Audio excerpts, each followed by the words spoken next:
Great. So at this time, I will call this meeting to order. Clerk, would you please call the roll? Certainly. Commissioner Baker. Present. Commissioner Garrettson. Commissioner Granados. Here. Commissioner Kowalski. Commissioner Leone. Here. Commissioner Mirabella. Present. Commissioner Palmieri Muedad. Vice Chair Hudak. Present. Chair Williams. Here. Chair, you have 8 commissioners present for this evening's regular meeting. Would you please now lead us in the prayer and salute to the flag?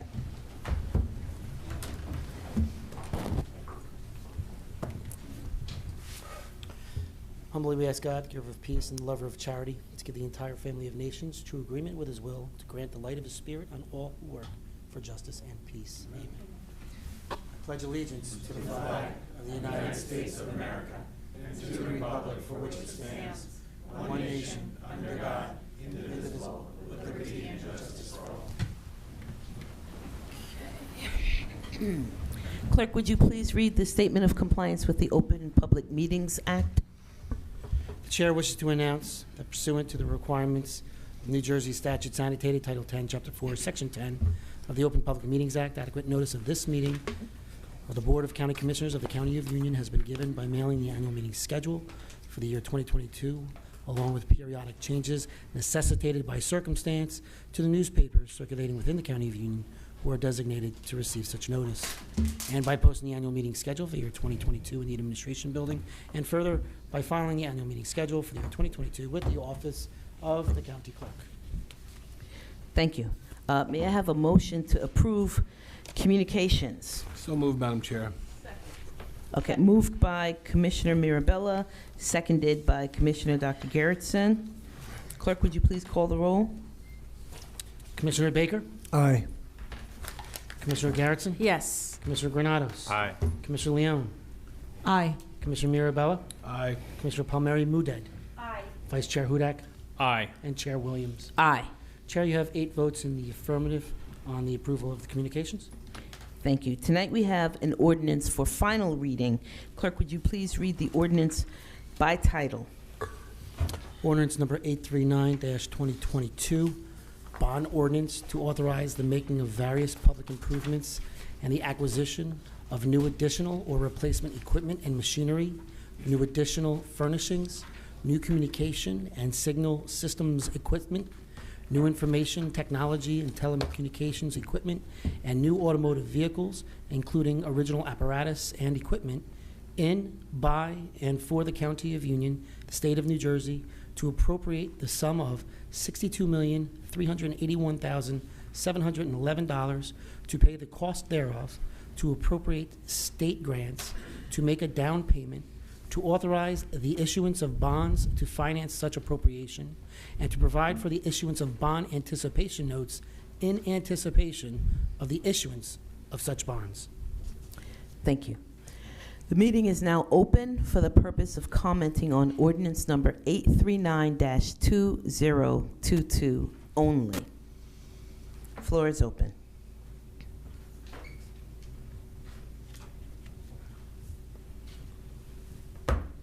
Please state your name and town of residence for our records. Thank you. Oh, you know my name. Anyway, good evening, ladies and gentlemen of the Commissioner Board, Dr. Garrettson, Bruce Patterson, Garwood, New Jersey. I'm remiss in not opening the backup of the $62 million, which I said I was going to do last meeting when you introduced it, unfortunately. And I guess I'll get around to doing it. But right now, could you just give an overview to the public of what this $60 million is about? That would be appreciable.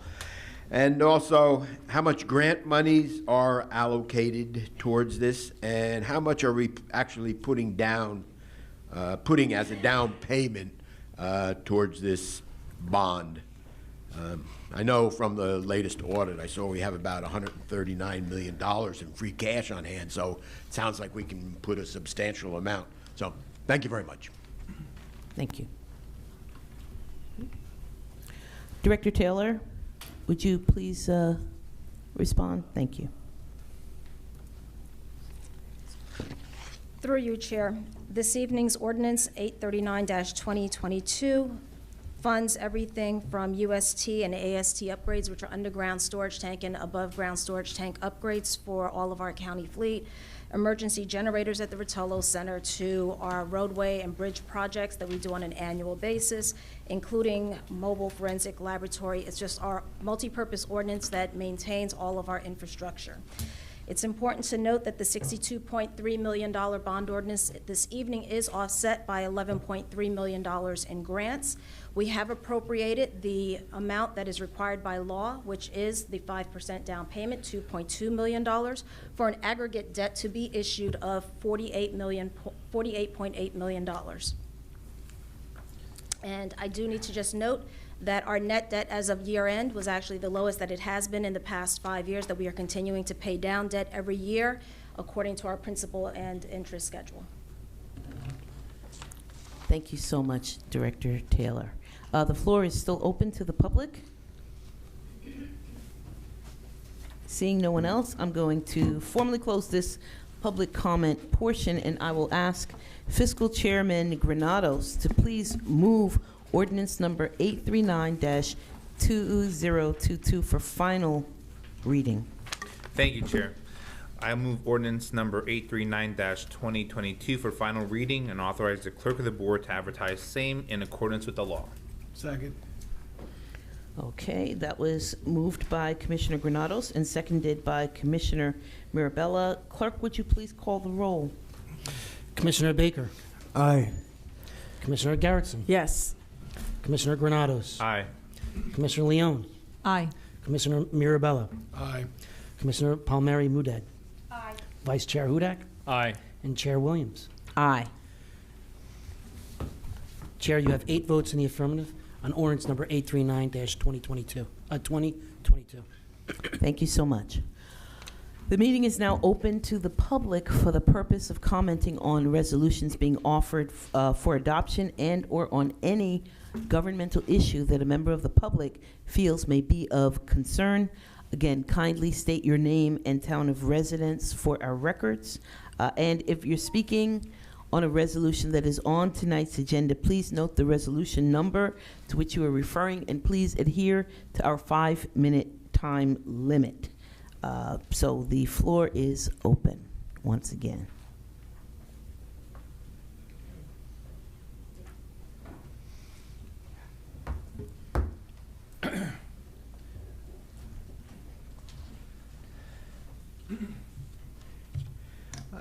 Good evening, ladies and gentlemen of the Commissioner Board. Bruce Patterson, Garwood, New Jersey. There's resolutions 811 to 818. These are modifying the budget. They total approximately $12.2 million. I'm not asking for details on each of these resolutions. I guess, but a general question. With the approved budget that we had of $513.7 million, I would assume this is actually additive to our budget. It's a pass-through, I know, but it's actually additive to our budget, so now our total budget number should be about $525 million. Reso 824 gives Community Access Unlimited of Elizabeth $100,000 for youth and community programs for 6 months. I don't know if someone gave a detail of what that is. If they did, I guess give a detail again for the public. And I guess my question is, actually this period is actually half over that now you're voting on this monies. Reso 829 is addressing Collier's Engineering of Red Bank with just an account number change to Resolution 749. Looking at 749, September 14th, it gives Collier's $42,000 for engineering services for someone else to do some hydro raking of various ponds. By coincidence, on September 6th, 1 week before, Scotch Plains awards Collier's a contract for design and inspection for someone to do debris removal at Ashbrook Drive and Cellar Avenue Bridge for a sum of $34,000. There's a perceived conflict with Commissioner Mirabella will be voting on this contract, yet as Scotch Plains Township Manager, he set up the contract to Collier's over there. I'm not saying anything is really fishy, just that this leaves a question of how these two contracts came about. But by the way, Collier's donated $9,600 the last 4 years to your county crony campaigns. Reso 833 gives Ron Lee Realty $3,200,000 for a 5-year lease, 40 Parker Road. I thought the county owned 40 Parker Road, but I may be mistaken if that could be corrected. The issue I see is this proposed county complex that ended up in legal limbo didn't turn into a legal disaster. This cost would have not been incurred. So if this is so, the blame falls squarely on UCIA Chair Finance Director Bibby Taylor and County Manager Oatman. Reso 839 is for $1 million for Kids Recreation Trust for the towns. That was very nice that Robert put together the video. But the latest audit showed $139 million free cash on hand. I think it'd be nice if instead of having the towns do a 100% match to the monies and have the taxpayers have to pay this extra money just to get their extra money back, I think you should cover all these costs at 100% from this free cash that you have. That's my suggestion. Reso 846 and 847 is collective bargaining agreements with Teamsters Local 469 plus the Supervisors Association. Last December, you gave out 8%, 9%, 11%, 18% raises to your favored people. Please detail for the public what these groups have received in salary increments for the years noted and any benefit changes. Reso 850 gives developmental directions of all the way $340,000 for consulting services for 1 year. The program is home improvement and senior home grants, which you mentioned. This looks like is now being done in-house because they're only a consultant. They used to do administrative services. $340,000 is a round number if it's just consulting. Please detail to the public what exactly they are doing. 855 is upping Hatfield's legal costs to $50,000 for representing the county for the continuing lawsuit of ex-Union County Prosecutor Lindsay Rotolo, where Gleason is the plaintiff. Sadly, this is the gift that keeps on giving, or actually keeps on taking from the taxpayers since Rutolo has moved on. I stood here nearly 2 years ago telling you Lindsay Rutolo, as county prosecutor, was a train wreck and you had to get rid of her. Luckily, you finally listened, and which I thank you for that since she moved on. As her legacy, she leaves so much baggage behind. The problem with this county is you have no real track record of expertise in picking all these disasters. Where you could select people from within the departments, you decide to pick your own buddies with patronage and who really show no true value for the position. We look no further than Bibby Taylor, who you put in as the UCAA chair, and the disaster of the bidding for the proposed county complex, possibly costing $30 million. We already see the $3 million waste in Reso 833. Your buddy, ex-freeholder Sullivan. Mr. Bergen, your time is up. All Thank right. you. Just one last thing. Sergio Granados came recognized as a distinguished alumni, and I wish him luck in that and congratulations. Thank you. Okay. Okay. Alrighty. The floor is still open, and we'll answer all the questions once we're done with public comment.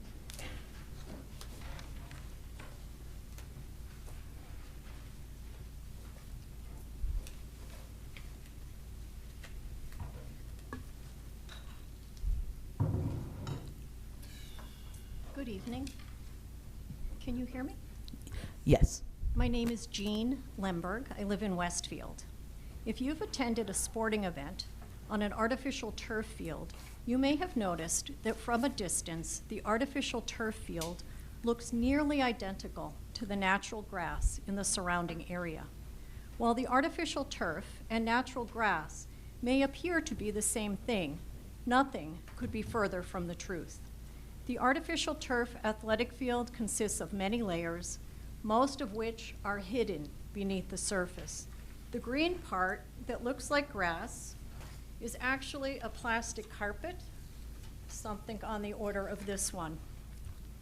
It is a petrochemical product formed from crude oil or natural gas, which was sent to a refinery, went through a polymerization process, and eventually became the pre-production pellets or nurdles that are in this jar. Artificial turf manufacturers purchase nurdles. The nurdles are melted, green dye and other chemicals are added to the hot liquid, which is extruded to form spools of yarn. The yarn is woven into a plastic carpet, which becomes the top layer of the artificial turf athletic field. It is important to note that while any colored dye could be added to the liquid plastic, green is deliberately chosen to send the subliminal message that it is real grass, not plastic. Unlike artificial turf, which was first used as a sports surface less than 60 years ago, natural grass has been in existence for millions of years and covers vast areas of landmass throughout the world.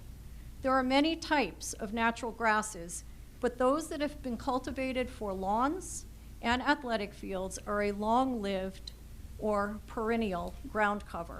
Natural grass is grown from seeds, which form on the ends of grass blades. They're not pellets, not plastic pellets. Another difference is that plastic carpets wear out in 8 to 10 years and end up in a landfill, while natural grass is regenerative, meaning it grows stronger and fuller over time.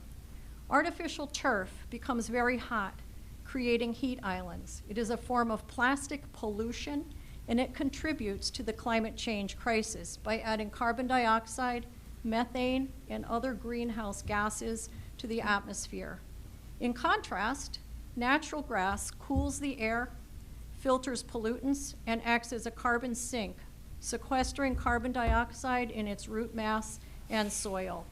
Organically maintained natural grass develops a very long root system, which you can see here, and it sustains life. I hope that you will put a moratorium on new artificial turf fields in Union County. And I also hope that you will award grants for natural grass athletic fields that have been designed to withstand athletic activities and are maintained using organic and regenerative management practices. Thank you so much for listening. Thank you so much, Ms. Lundberg. The floor is still open.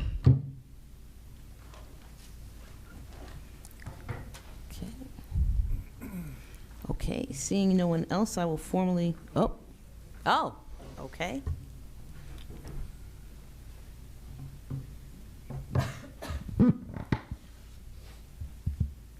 Good evening, Commissioners. My name is Jonathan Ioannidis. I'm a resident of Westfield, and I'm here this evening to speak to you about the proposed development at the site of the former Williams Nursery in Westfield. As you may be aware, the site is a large 6.5-acre property that lies directly adjacent to the Nomahegan Brook. The Nomahegan Brook is a substantial tributary to the Rawway River, which runs throughout Cranford and Kenilworth. The brook also has a long history of massively overflowing after significant precipitation, for example, Hurricane Ida last year. And it's for this reason that ever since the development project was proposed at this site some time ago, the residents of not only Westfield but also Cranford and Kenilworth have had significant concerns about the potential for increased flooding risk in the area. At this point, I'd just like to very briefly pause and acknowledge Commissioner Palmieri-Muedad and Commissioner Kowalski, who I guess unfortunately couldn't be here tonight, for having very kindly listened to some of these concerns over the summer and having relayed them to the appropriate parties. This is muchly appreciated. Unfortunately, these concerns have not only been not been addressed, they have deepened. In particular,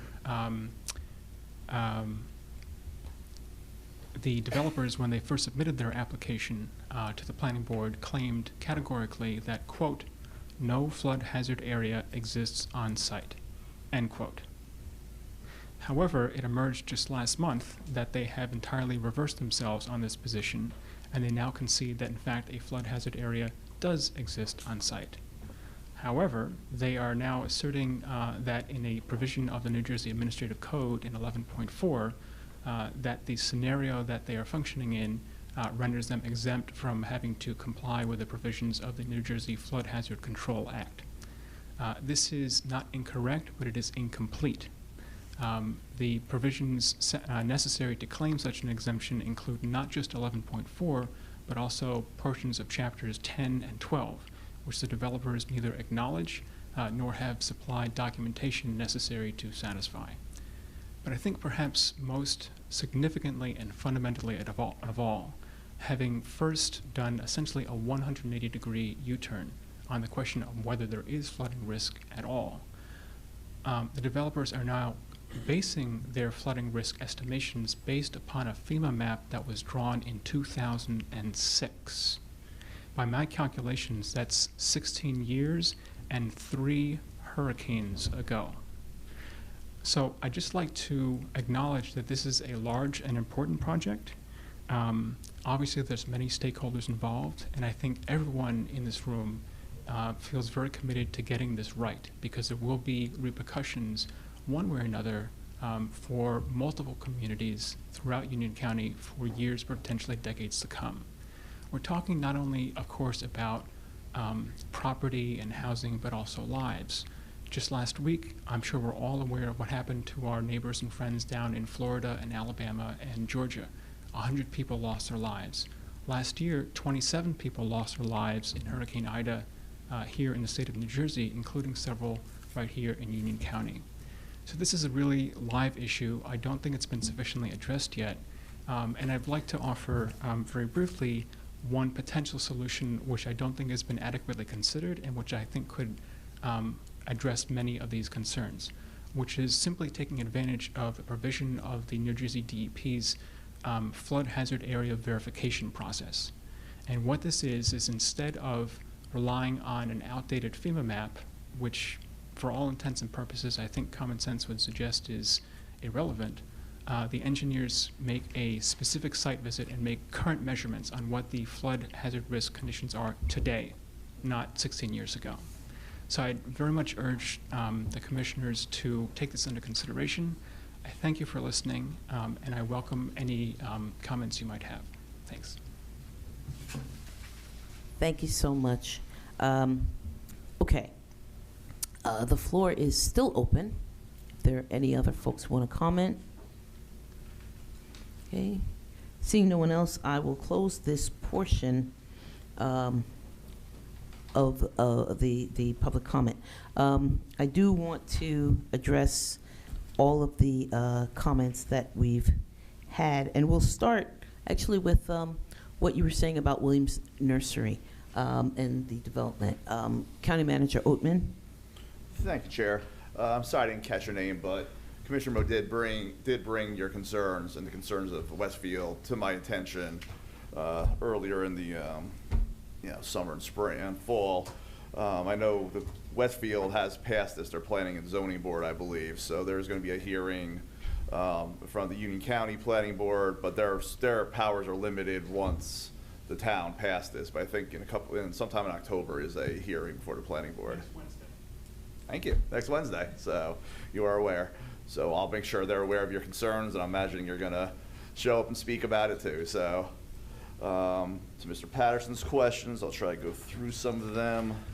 As he is well aware, the prosecutor or acting prosecutor is appointed by the governor. The County Board of Commissioners has no role. Zimmerman, that parking lot is in Union Township. I have no idea what that has to do with Scotch Plains. We do not own, Parker Road. The contracts are for 2%. The supervisors union is for 2 years, and the primary supervisors, Teamsters Local 469, is a 5-year contract. I believe that answers the majority of Mr. Patterson's questions. Okay. There were a couple of others. There was a question, I guess, Director Taylor, regarding the budget and the monies that we received that were added to the budget. So if you could just confirm that for us. Through you, Chair, all grant revenues actually do increase the overall budget. You have to increase both the revenue and the appropriation. It is not offsetting any of the tax levy. So that's it. Thank you. Resolution 824, there was I'm not sure it was a question, but there was a comment about community access. Director Anderson?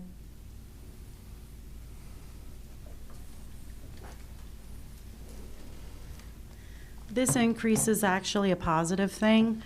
Community Access did such a wonderful job that they served over 300 youth between the ages of 14 and 24 in full wraparound resources, knowing that mental health has been a challenge because of COVID and kids coming out. So they provided resources in leadership development, prevention. We know suicide is an uptick in Union County, and they've been there to answer the call when the county needed them. So that's where the increase is. And I thank the board for considering this. Oh, and there was also number 850. There was a question about that particular grant. That was, let's see. Oh, development directions. I'm sorry. That's okay. Amy, go ahead. Yes. This program is not handled in-house, nor has it ever been. Development Directions has always been listed as a consultant. The $340,000 is for their admin fees, as well as the costs for the repairs or the grant funds. It's all included in this sum total of $340,000. What they do for us is they take in the applications, they establish eligibility, they find the contractors to do the work, they inspect the work to make sure that it is at the proper standards, and maintain all the records for that on our behalf. We do not have the bandwidth to do this in-house. Okay. Thank you so much. And then number 839, there was, I guess it was just a comment about the open space money and how that is allocated, and a desire to see the money go straight to the municipalities. I don't know that, Vicki, there's any need to comment. It was, so thank you. So the floor is, I'll leave it open for one more breathing moment.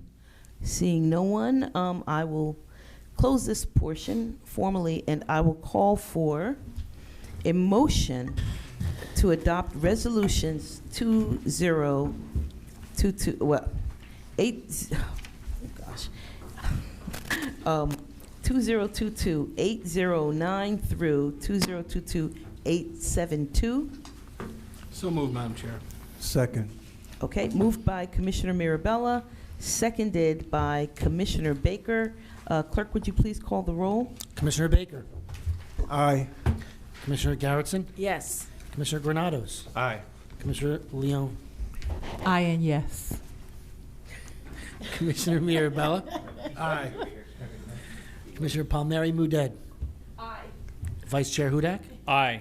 And Chair Williams. Aye. Chair, you have 8 votes in the affirmative for all resolutions. Thank you so much. So now we will have commissioner reports and final comments, and I'm going to go a little out of order and ask Vice Chair Hudak to begin. Chair, I thank you. I have to get a field hockey player to practice, so thank you for your indulgence. We have a number of seasonal recreational activities going on in our parks this fall. There are a number of tickets left for the Haunted Hayrides and for the Hayride and Campfire series. Next weekend, we will be inviting residents and visitors from outside the county to experience hundreds of years of history at 36 historical sites in 2 days during our annual 4 Centuries in a Weekend event on Saturday, October 15th and Sunday, October 16th. Throughout that weekend, 4 Centuries will feature special tours, exhibits, performances, unique activities, and enabling participants to walk in the very footsteps of those who lived in Union County hundreds of years ago during times of war as well as peace. For all those event details, please visit ucnj.org/4C. The annual pumpkin sale, which is a favorite of mine and my family and many other Union County residents, will once again be on our schedule for the evening of November 1st at Echo Lake Park. I also wanted to make sure that our special needs families are aware of two events being organized by the Office of Specials, by the Office for Persons with Disability and Special Needs. On October 21st, we are partnering with the City of Rahway to hold a Halloween bash for ages of individuals aged 16 years and up, and there will be dancing, games, arts, crafts, and a Halloween costume contest with prizes. And on November 5th, we are putting on a good old-fashioned country barn dance at Masker's Bar in the Deserted Village. For those who have needs for the special needs tickets, they're free of charge. We do need you to make a reservation. Ticket and reservation information, it can be accessed by using the reservation links at ucnj.org/parks. And I try not to get too upset by comments from the public, but I wanted to respond to a couple of comments made by Mr. Patterson, specifically because they attacked a number of individuals in positions of leadership. First of all, disparaging comments about the county manager and specifically our finance director, B.B. Taylor, especially on a night when we're introducing a very lean capital budget that's being balanced by $11 million in grant dollar. And notwithstanding the fact that we've gone back in previous capital expenditures and really refined those budgets. I believe we reduced our capital budget by $15 million over the last couple of years from previous awards of projects that weren't utilized. And not to mention our debt picture gets better every year. We have a AAA bond rating. Our former acting prosecutor was not gotten rid of.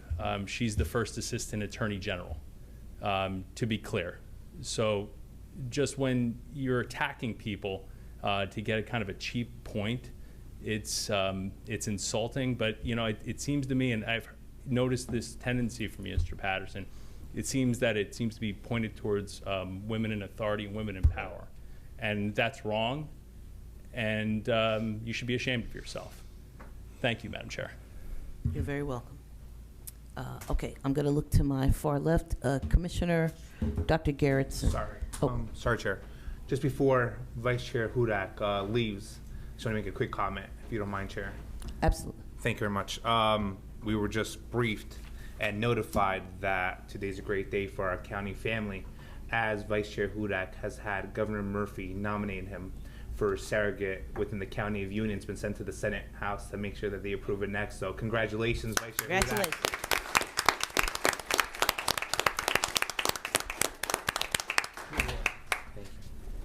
Excellent. Take that to your soccer game. Field hockey game. Same thing to me. Okay, so again, Commissioner Dr. Gerritsen. Thank you. Good evening. With the upcoming elections, I want to remind residents of the voter registration deadline.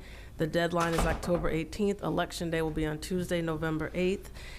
To receive a voter registration form by mail, call the Board of Elections at 908-527-4123, or for more information, call the county clerk at 908-527-4996. Thank you. Thank you. Commissioner Leon. Yes, good evening, everyone. We've had quite a month celebrating Hispanic heritage here in Union County, and the Commissioner Board is very happy to invite residents to our final event, which will be at the Rahway River Park near Ulrich Memorial Pool from 1 to 5 on October 15th. This event is free to the public. We will have a full afternoon of Latin music and dance performances, food trucks, face painting, as well as arts, crafts, and sponsored tables with giveaways.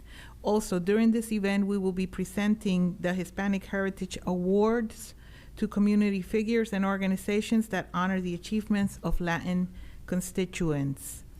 Angel Estrada, Teresa Soto Vega, Albeiro Orozco, and the organization Tu Apoyo Latino are this year's Hispanic Heritage Award recipients, and we look forward to celebrating them for their tireless service to the Hispanic community. We thank the Union County Office of Community Engagement and Diversity for their work in putting this upcoming event together, and we hope to see all of you there, even Mr. Patterson. Thank you very much. Thank you, Commissioner Leon. Commissioner Granados. Thank you, Chair. In going with theme of Commissioner Leon, in reference to Hispanic Heritage Month, we're going to be hosting an informative panel discussion in reference to Hispanic Media Connection that will take place on October 12th at 6 p.m. at King University.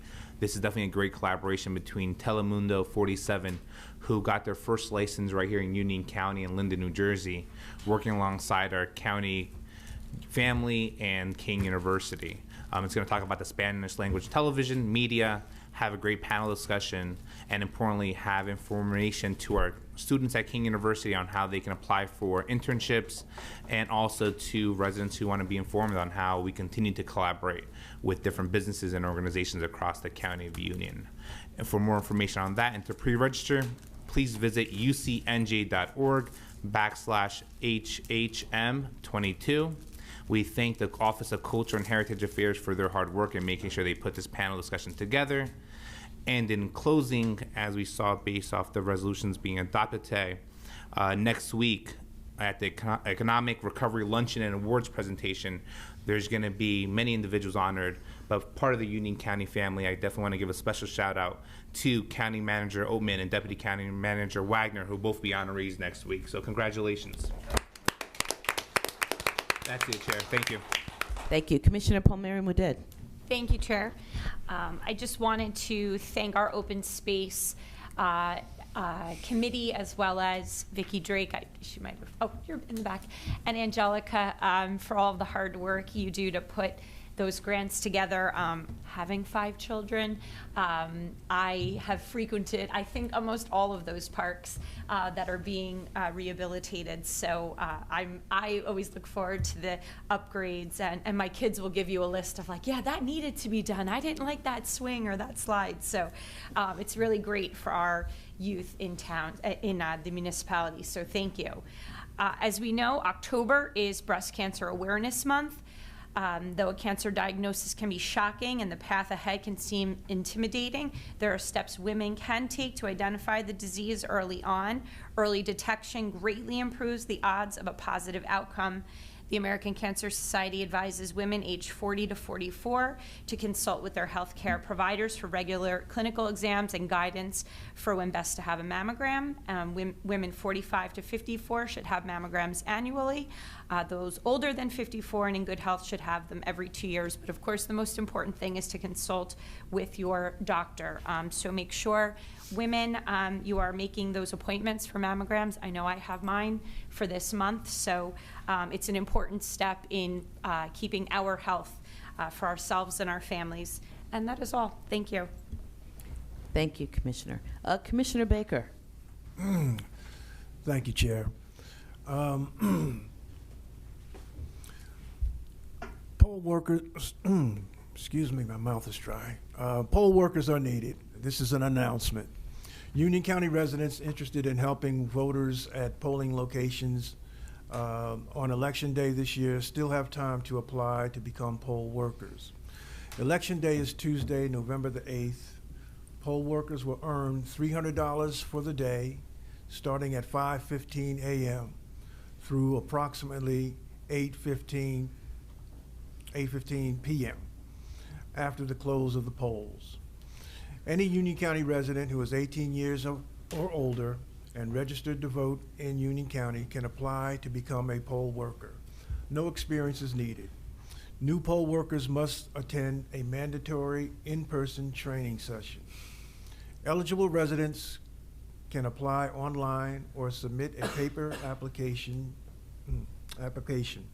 To apply online, visit Union County Board of Elections at ucnj.org/pollworker. To receive a paper application, call the Board of Elections at 908-527-4236 or email pollworker@ucnj.org. For more information, follow the Poll Workers Resources link at ucnj.org/UCBOE. Thank you, Chair. Thank you, Commissioner Baker. Commissioner Mirabella.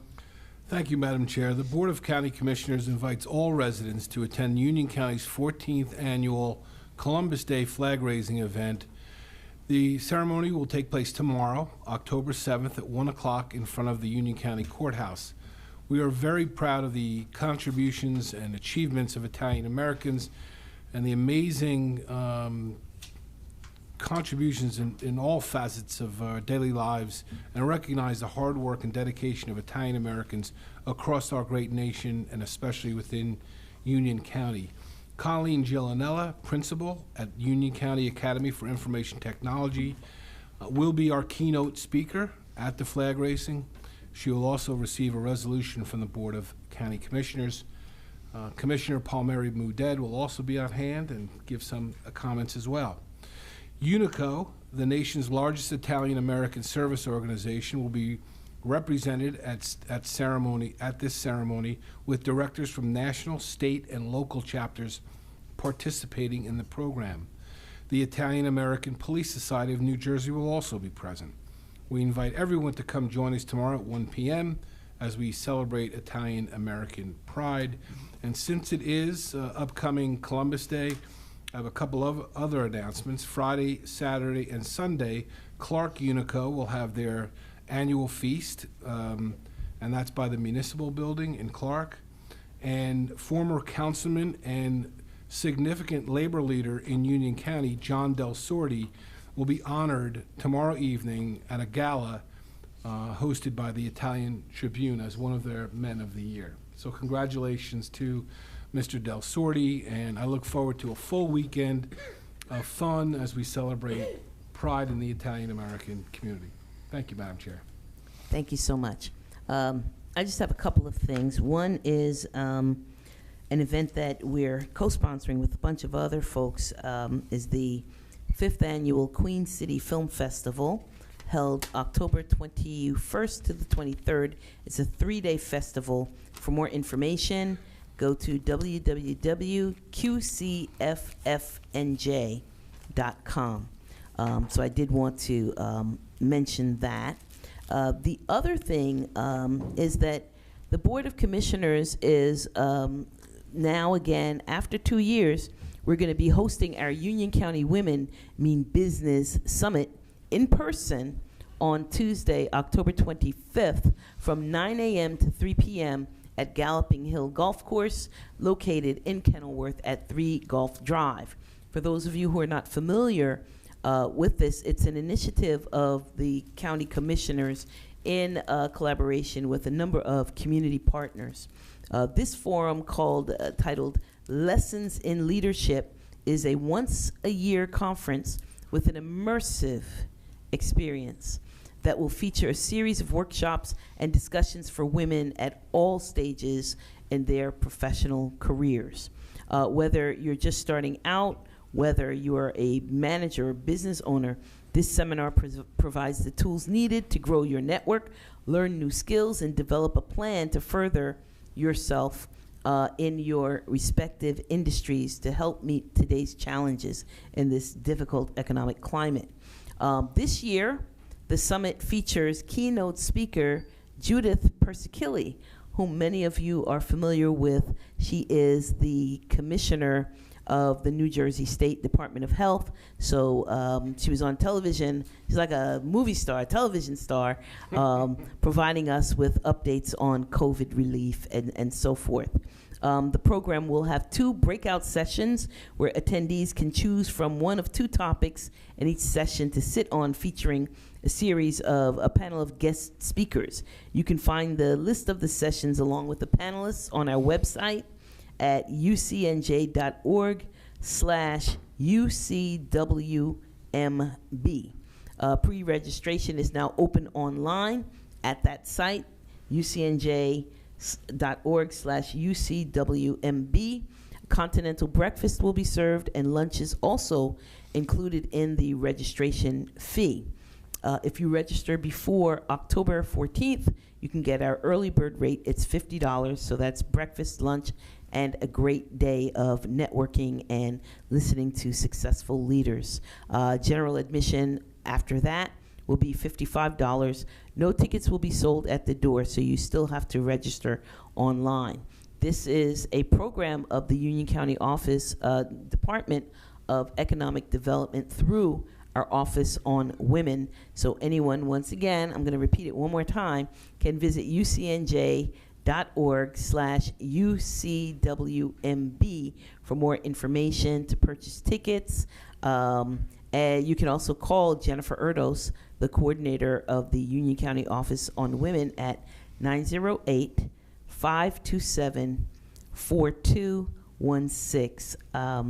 And I just have to say, we did, I attended a Union County Means Business event earlier this week, focused on strategic resilience. And this program featured a panel of small business owners. It was a fantastic panel talking about how they bounced back or are in the process of bouncing back from a lot of the economic challenges that were brought on by the pandemic. So I do want to give a shout out to Coordinator Jeff Brooks from the Office of Community Development, certainly Brandon Givens, who is the director of that department, and Phil Candle, who oversees administrative services. It was a fabulous event, and it made me all the more excited for the Union County Women Mean Business Summit, which again is Tuesday, October 25th.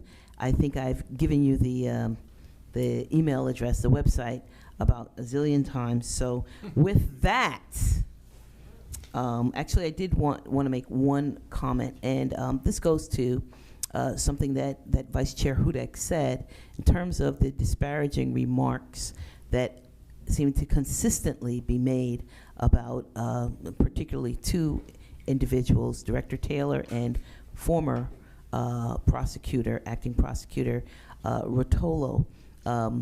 I find them distasteful. I find that they are unfair. I'm an advocate of free speech. So folks can say what they want to say, but I don't want the public to leave here laboring under the misapprehension that we employ folks who are willfully stupid or who are not doing a job to the best of their ability. And if you look at where we are as a county, particularly in terms of our financial outlook and picture, I think we owe a lot of thanks to Director Taylor for her careful work in running our finance department. And as Vice Chair Hudak mentioned, former prosecutor Rotolo is now working at the state, so she was not dumped in any way. I would hope that everyone here, even if you voice your criticisms, would stay away from personal attacks, because it's quite unseemly, and it really just does not reflect who I think we are as a county. But I want to end on a positive note. So Union County Women Mean Business. Please come to our summit. I want to thank everyone, and I will ask for a motion to adjourn. Okay, that was moved by Commissioner Palmieri Muedad and seconded by Commissioner Mirabella. That's Italian American pride right there. All in favor? Aye. Aye. Okay. Thank you. Good night, everyone.